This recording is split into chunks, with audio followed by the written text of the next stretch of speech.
An unexamined life is not worth living.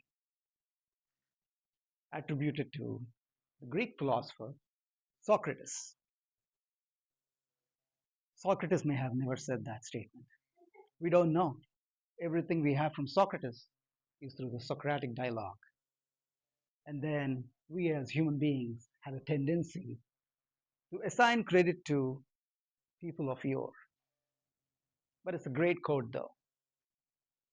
An unexamined life is not worth living. At the outset, that statement sounds very morbid and negative, but it's not. Believe me, it's not. I spoke to Socrates last night. He said it's not. What Socrates perhaps meant is understand who you are, dig deeper, be curious, know thyself, to quote what's on the temple of Apollo in Delphi. And through that process, live a passionate life. Most recently, I read a book called The Comfort Crisis by Michael Easter. Anybody read that book? It's a fabulous read, very insightful. Michael talks about a Japanese practice called Misogi. Misogi. Any Japanese in the house? Nancy is Vietnamese. She's trying to say she's Japanese. I know she's not. I didn't butcher the pronunciation then. Misogi. Misogi simply means purification.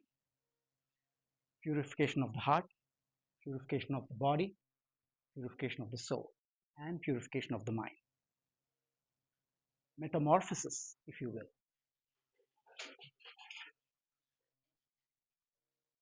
Misogi challenges you to push yourself to understand yourself. Now, Misogi has rules. There's a Japanese here. We're dealing with the Japanese. The Japanese are full of rules. Misogi has only two rules. Rule number one, understand your potential. Understand your potential.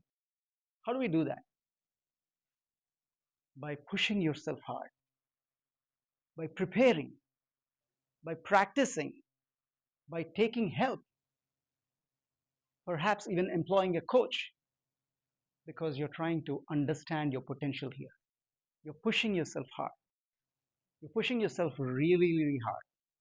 You're trying to challenge yourself to do something that you cannot even imagine. Let me give you an example. Anyone runs here? Okay. Anybody that thinks can run half a mile, a mile? Okay. What Misogi says is if you think you can run a mile, if you think you can run 2 miles, now commit not to run a mile or a 2 miles, but to run a marathon. Raise your hand and say that I can run a marathon. Commit to it, but not blindly. Prepare for it. We're not going to wing it. We're going to prepare for it. We'll practice. We'll try and get any and every help we can to try and get to do the marathon because you're pushing yourself really, really hard. There is a 50% chance that you will fail at it, but you're committing to a goal, a challenge which is beyond you. That is rule number one. Anybody watched the movie Brittany Runs a Marathon? Again, another one. Comfort crisis, Brittany runs a marathon. Both of you, both of those things, you're doing them this weekend, I hope. So you push yourself really, really hard. Here is the best part. You have committed, you have prepared, you have practiced, and then you may or may not complete the marathon. What I mean by that is not showing up on the day of the marathon, but you are prepared to run the marathon. You show up on the day of the marathon and you go at it. But then you may be done at 2 miles. You may go 10 miles and feel fantastic. You may even finish the marathon, or you may not finish the marathon. Either way, you will find out your potential. That is your potential because you're prepared for it. You took a shot at it. Now you know what your potential is. That is rule number one. Understand your potential. Rule number two, don't forget Japanese. It's a simple rule. Don't die! Don't die! Don't kill yourself as if it is something that we can control. But Japanese, being Japanese, perhaps they watched a lot of their mountain climbers going up Everest and they killed themselves. But the rule is there. The rule, don't kill yourself, is there. What it simply means is don't be foolhardy. Prepare. Don't wing it. In my words, I would say, rather than don't die, don't shot yourself. A lot of the times, we assume that we are going to die. I'll come to an example in a minute. A lot of the times, we assume that we are going to die and we don't even try to understand our potential. Today, Farzana, she may have thought, I'll kill myself if I come and do a public speech. A lot of us do. Did you guys know that the scariest thing in the world is not death? That's number two. What is number one? Public speaking. My daughter, she's now 10 years old. A couple of years ago, her swim school said, hey, we want to put your child in a swim club. She's a great swimmer. She's been swimming for the last 4 or 5 years. And I've seen other swim club kids, they're really pushing themselves hard. It's endurance training.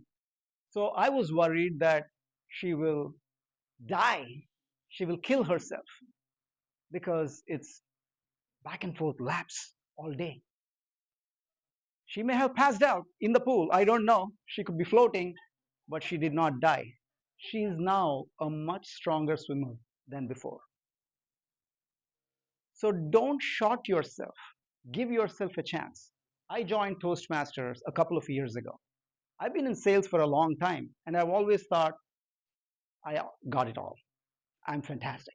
It's only after I joined Toastmasters and I committed to doing some things that is when I grew from being a regular speaker who had anxiety and a lot of ahs and ums and filler words. Now I've mitigated a lot of them. So give yourself a chance, push yourself hard. We are all here in Toastmasters. If you think, okay, maybe I can do a small speech like Farzana did, commit to become a distinguished Toastmaster as Jim, Sabrina, Sukumar, and others. Or say that you'll complete a pathway, or say that you will give speech after speech after speech. Let the challenge be so hard that you should have a 50% chance of failure. Commit to that. Take all the help you can. You have great club coaches, you have mentors, you have buddies that can help you grow here. Rule number one, understand your potential. Rule number two, push yourself. Don't think you'll die, but don't short yourself. Misogi.